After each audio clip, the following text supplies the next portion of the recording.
कढीपत्ता नव्हता, मग कढीपत्ता नाही घातला. फक्त तेलामध्ये कांदा घातला, कांदा छान भाजला, त्याच्यानंतर वाटण घातलं, छान कोकमं घातली आणि सुंदर वास सुटलेला घरामध्ये आणि उकळी यायला ठेवली. सो ह्याला कसं असतं, छान उकळी आली ना की मग मासे सोडायचे असतात त्याच्यामध्ये.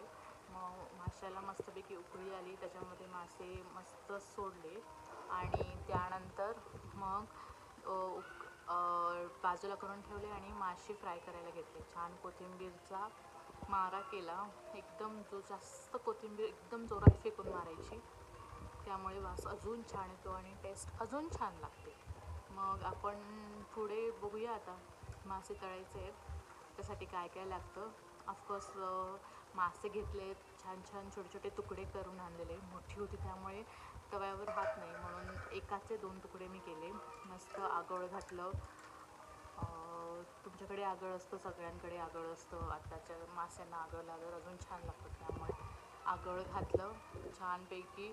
जास्त आगळ घालायचं कारण मसाल्याचा जो कोटिंग आहे ते लागतं त्याला चांगल्या प्रकारे. मग मस्त आगळ घातलं, मसाले टाकले, घरात जे जे मसाले असेल ते सगळे टाकायचे.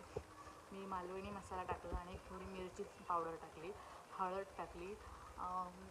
मीठ घालायची काही गरज नाही कारण मीठ तर ऑलरेडी लागलेलं असतं आपण जेव्हा घालतो तेव्हा पहिल्यांदा.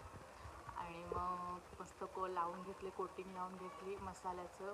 त्याच्यामध्ये पीठ पीठ म्हणजे तांदळाचं पीठ आणि रवा लावला, त्याला छान कोटिंग केलं आणि गरम गरम तेलात त्याला सोडलं आणि असं सुंदर सुंदर सुंदर म्हणजे एकदम चुरचुरीत मासे मी तळले आणि खूप छान झाले होते. तुम्ही ही रेसिपी नक्की ट्राय करून बघा. बाय.